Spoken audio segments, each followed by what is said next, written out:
Take a look at this map. This is Oregon, all of it. Now watch what happens when you ask the people who actually live out here which state they'd rather belong to. Because over the past several years, 13 Oregon counties have voted on exactly that question. And every one of those 13 said the same thing. They want out of Oregon. They want to join Idaho instead. This is the Greater Idaho movement, and it's arguably the most successful secession campaign in modern American history, which is a strange thing to say about something almost nobody outside the Pacific Northwest has heard of. To understand it, stop looking at the outline of the state and start looking at where people actually live. Oregon is split almost perfectly in two by the Cascade Mountain Range. West of the Cascades is the Willamette Valley, Portland, Salem, Eugene. It's a narrow strip of land, but it holds the overwhelming majority of Oregon's population, and it holds the majority in the Oregon Legislative Assembly, which means, in practice, it decides what happens statewide. East of the Cascades is a completely different place. High desert, wheat country, cattle ranches, timber towns. It covers most of Oregon's physical land and almost none of its political power. And the people out there have spent 2 decades watching a legislature they feel doesn't know they exist. Even Oregon's own governor has acknowledged the underlying grievance. In 2023, Governor Tina Kotek said of the movement, "I think there are a lot of Oregonians who are frustrated and don't feel heard. That, I think, is what the movement is about."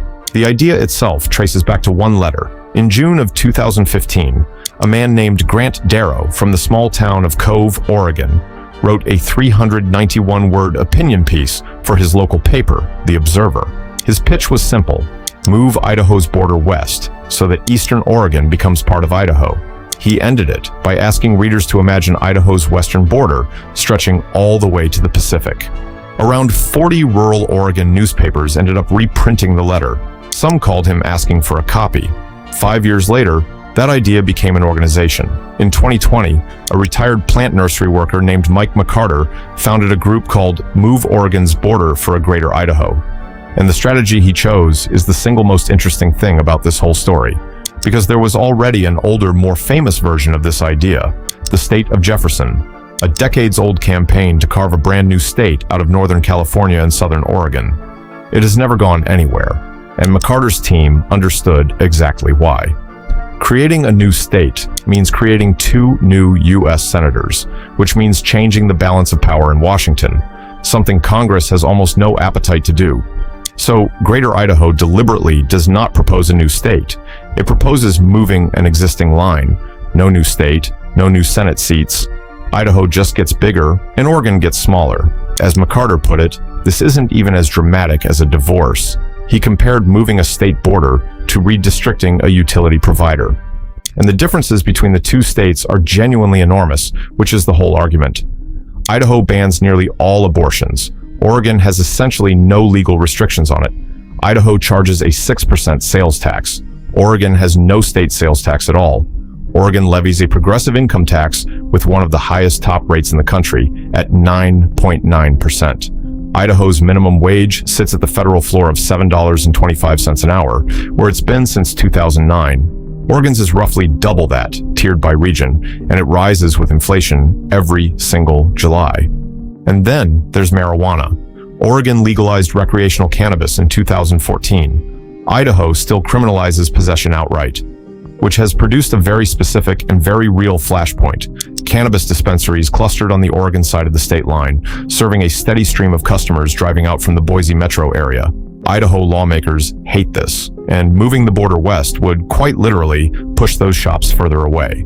So the campaign started local. County by county, organizers put an advisory question on the ballot asking whether county officials should pursue moving into Idaho. These votes are not binding. No county can move a state line on its own, but they're a real, official measurement of local opinion. And here's where I want to be precise, because this part gets misreported constantly. It has not been a clean sweep. Greater Idaho has lost votes. Douglas County rejected it in 2020 and rejected it again in 2022. Josephine County rejected it in 2022 as well. Wallowa County, right on the Idaho border, actually voted it down in 2020 by 41 votes. Those losses in 2022 forced a real strategic retreat. The movement scaled back its map, cutting out southern Oregon west of Klamath County entirely. The revised proposal covers about 15 counties and roughly 386,000 Oregonians, a little more than a third of the population in the original map, which had targeted around 900,000 people. By the backers' own numbers, the current map represents about 64% of Oregon's landmass, but only about 9% of its population. And with that smaller, more focused map, the wins started stacking up. Baker, Grant, Lake, Malheur, Sherman, Harney, Klamath, Morrow, Wheeler, Union, Jefferson. Some of those came in clusters rather than one at a time.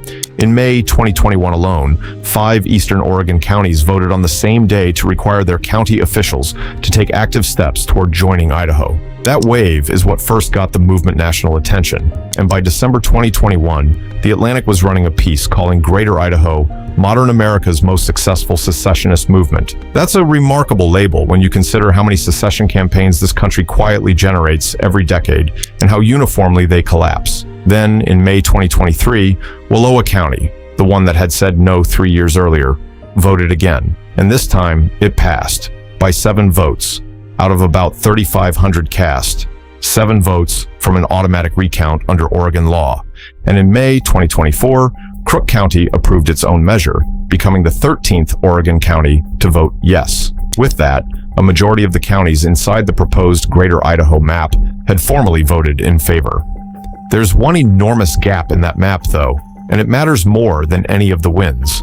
Umatilla County, home to Pendleton and Hermiston, the 2 largest cities in eastern Oregon, has never put the question on the ballot at all. Not voted it down, never voted. And Umatilla holds roughly 42% of eastern Oregon's entire population. So the region that has voted most enthusiastically to leave Oregon is, by design, the emptier part of it. Now, here's what separates this from the average internet secession fantasy.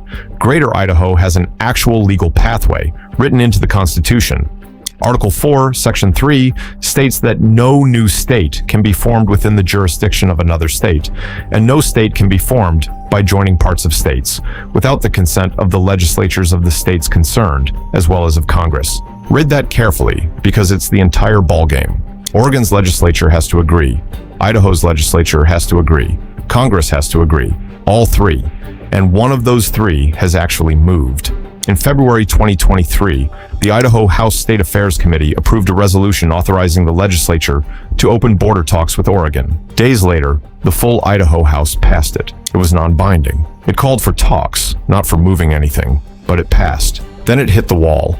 A parallel bill was introduced in the Oregon State Senate, and Senate President Rob Wagner said flatly that it was unlikely to move forward in the 2023 session. It didn't. Meanwhile, Idaho's own Senate Minority Leader, Democrat Melissa Wintrow, told reporters she was very pleased this measure has virtually no chance of advancing into reality, adding that it would be bad for all involved and bad for the country. Organizers kept pushing anyway. In the summer of 2024, Greater Idaho's leadership formally asked Governor Kotek to join border talks. According to the organization, that invitation was never acknowledged. So after the 2024 election, while Trump was still president-elect, Greater Idaho's President Mike McCarter, Vice President Sandy Gilson, and Executive Director Matt McCaw sent a joint letter directly to him, asking him to help advance talks between the 2 states. They told him his support could bring a peaceful resolution to Oregon's long-standing east-west divide, and that helping achieve it would cement your legacy as a peacemaker and transformational president. Whether that letter accomplishes anything is unclear.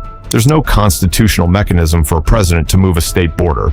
That power belongs to the legislatures and to Congress, full stop. But it's worth noting what happened in November 2024, because it's the clearest signal of how durable this thing actually is on the ground. In Malheur County, a measure appeared on the ballot to end the requirement that county officials meet 3 times a year about the border move. Voters rejected it. They kept the meetings. In Baker County, a similar measure to make those meetings optional was also rejected. Given a chance to quietly drop the whole thing, 2 counties voted to keep it alive. So, where does that leave us? Honestly, almost certainly nowhere in terms of the map. Oregon's legislature has no reason to surrender 2/3 of its territory. Idaho's Senate hasn't matched its House. Congress hasn't touched it, and Oregon's border hasn't moved since 1958, when it made a minor adjustment with Washington along the Columbia River. It's also worth correcting something you'll hear constantly about this, which is that West Virginia is the only time America has ever carved a new state out of an old one. That's not true. Kentucky was formed out of Virginia in 1792. Maine separated from Massachusetts in 1820. And Congress's own Admission Act says explicitly that Maine's people form themselves into a state with the consent of the Massachusetts legislature. West Virginia in 1863 is unusual for a different reason. It's the one where the parent state's consent was, let's say, extremely disputed because the parent state was in armed rebellion at the time. So it has been done twice, cleanly, with consent. It just requires a state to voluntarily agree to become smaller, and no state has agreed to that in over 200 years, which is exactly why Greater Idaho is worth understanding, even though the border probably won't move. Because 13 counties, voting repeatedly across 4 years, weren't really voting to change a map.